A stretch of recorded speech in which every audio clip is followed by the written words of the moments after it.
The date is April 12th, and I just made a breakthrough.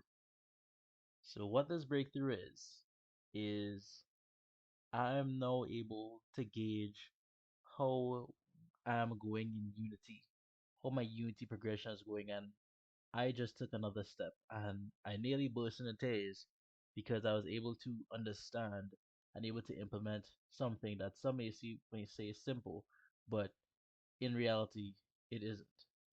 So, what I want to showcase first is what I wanted to get done. So, if you've been looking at my YouTube channel, where I've been posting on my work, you'll see that for my upgrade system, if you were to go into the skill tree script for the player stats, you would see the third upgrade is increase inventory capacity by one. Originally this was two. Originally it was two. Originally this was five, right? So what I did was, for the longest time, I didn't know how to do this. So I did not know how to do this. The person in charge of the inventory and shop is Giovanni.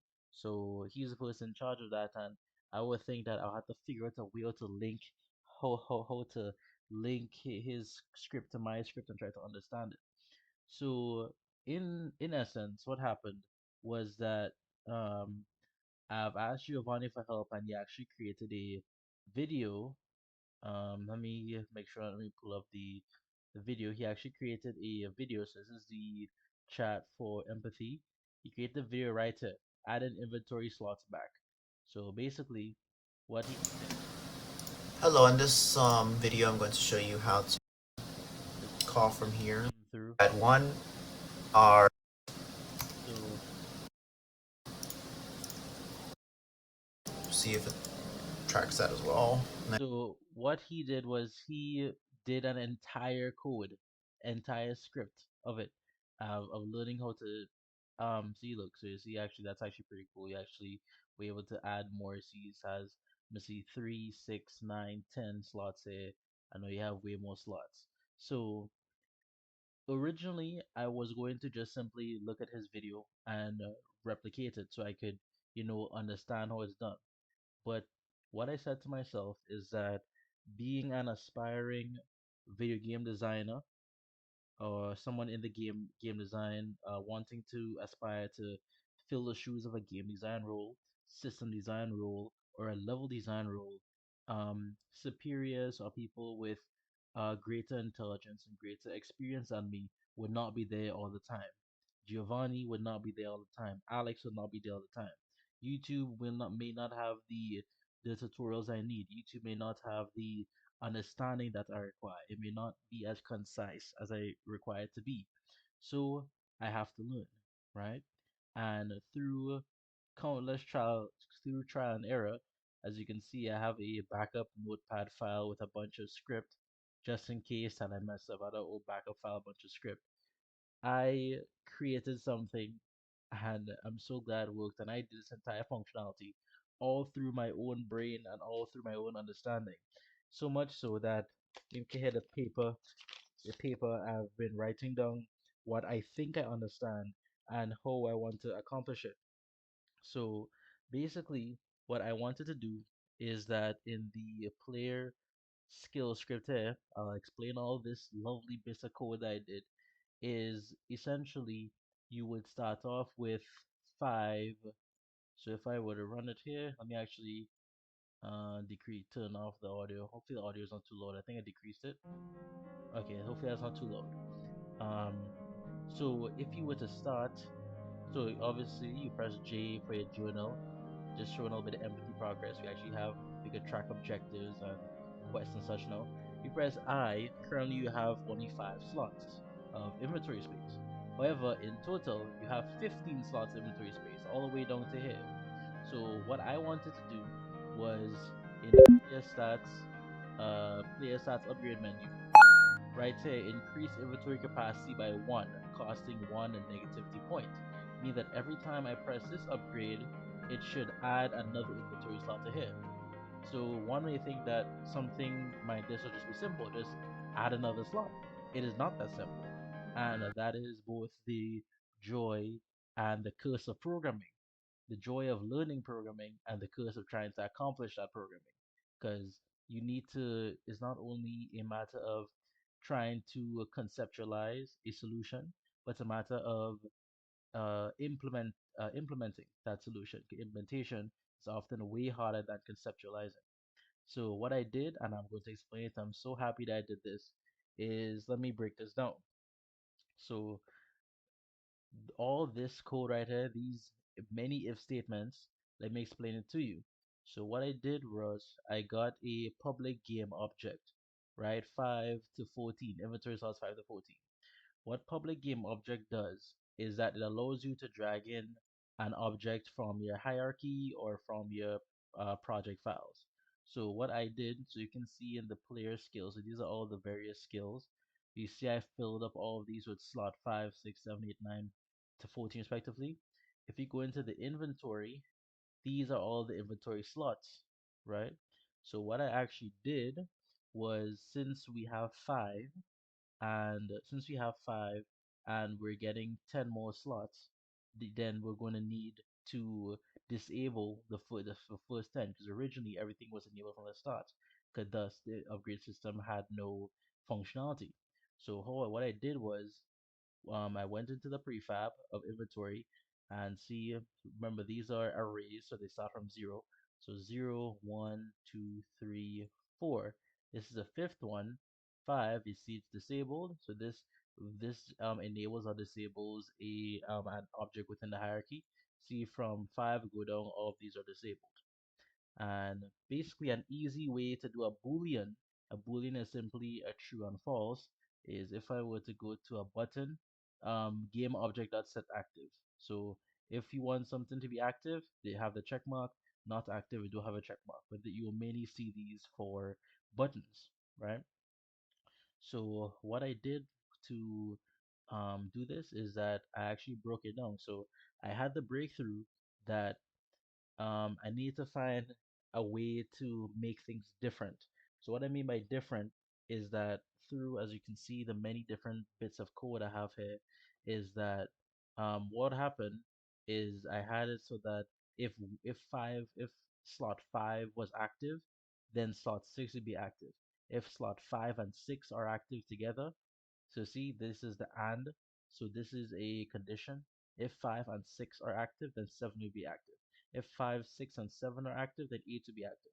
If 5, 6, 7, 8 are active, 9 will be active. And so on, and got very, very long. If 5, 6, 7, 8, 9, 10, 11, 12 are active, then 13 active. However, when you push an upgrade, it will just make all of these active in one go. Because what that does is an if statement runs through its entirety once, right? It runs through its entirety once, and then it goes back up to the top. So what I was thinking, and I had that breakthrough, is that I needed to find a way to make a difference between the various states of that upgrade. So what I thought to myself, if you look closely at the upgrade, so if you were to go to, let's say, the first upgrade control, you see I have 0 to 1 upgraded, it goes 1 to 1. 0 to 2 upgraded, it goes 1 to 2. Also, this is the next thing I'm going to be adding next. This is an upgrade purchase I need to put it to the top. See, it's showing up in the back of the canvas, so work on that. So if you would see 0 to 10, 1 out of 10, 2 out of 10, 3 out of 10. So I sat back, I contemplated, and I realized 0 out of 10 and 1 out of 10 are two different states. They are two different buttons, essentially. They are not the same button. They are not the same state. Even though they are of the same nature, meaning that they apply to the same upgrade, they are different states of that said upgrade. Meaning that it's level 0, level 1, 2, 3, 4, 5, 6, and respectively. So hence what I did, I'm really proud of what I did here, is I got the actual levels. So what this does is player skill tree script. So this is in the skill tree script here. So this six is an array, so how many we have. The skill caps is how many each go up to. So what happened here is that the we're already in one if statement. So if index is two, mean that if it's a second upgrade, so we don't have to worry about trying to figure out which upgrade that is. If the second upgrade, or this is well, this is essentially the third one since we're doing by array rules, because array starts counting from zero. So essentially, if this is the second upgrade and it is active and enabled, then it will initialize and engage this entire if block. So what happens here is that if right here, if in the player skill tree script, the skill levels of this ID, right? Of this ID index is the same thing. Meaning that if you break it down in this term, if in the skill tree script the skill levels for the ID2, which is the skill levels of the second, since we're doing here the skill level of the second upgrade, or since we're array rules, the third upgrade basically, of the third upgrade is equal to 2, then you set it as 6. If it is not equal to, if the level is not equal to 2, then you jump all the way down to the next upgrade. So hence I did that. If the level of the upgrade is 2, then it makes 6 active. Level of the upgrade is 3, make 7 active. Level of upgrade is 4, it make inventory slot 8 active. Level of the upgrade is 5, it make inventory slot 9 active. Level of the upgrade is 6, it make inventory slot 10 active. And this goes all the way down to 14. If it's 10, or you know what I also could have done here? I could have also done player independent dot player skill levels equal the cap. So meaning that once it reaches a max, then it would set as active, because remember the max is also 10. But just keeping with this format, I just kept them all numerical. So if you see here, if the skill levels is equal to 10, it says as active. And I'm so proud to say that I did it. I did it. I know I am definitely could see that all the studying, all the practice, all the tediousness of coding and learning the Unity engine has definitely paid off. So as you can see, our current inventory, we have 5, right? Currently, I just give the player some negativity through where's the player? I just give them some current negativity right there, 12, just so I don't have to run and go and absorb. Because if I said to 0, we won't be able to purchase upgrade. So I just have it as 12. So let's go and try this out. Player stats. Would like to upgrade player stats? Yes. Have unlocked player upgrades? Yes. Increase inventory capacity by 1. You see currently to 0, right? The first thing is once it's active. Currently you see this is 0 to 10. It's not active. So when I press it and I buy this upgrade, we got another inventory slot and know it is active. So now you see it is 1 out of 10. If I buy it, it is now 2 out of 10, meaning that right here, we have inventory slot 6.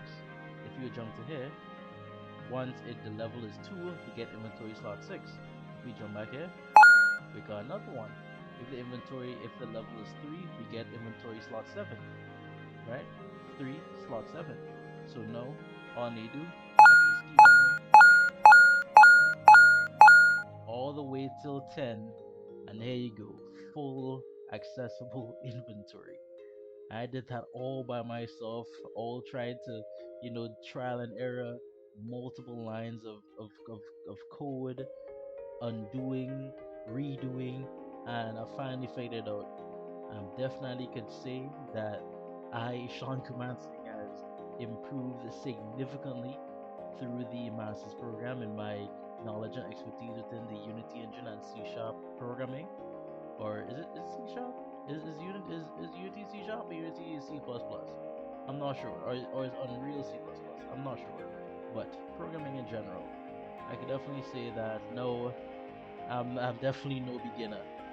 I'm definitely not a beginner intermediate either, or a starter intermediate. So I definitely say that I know I can read code. I know I could come up with my own solutions and implement my own solutions.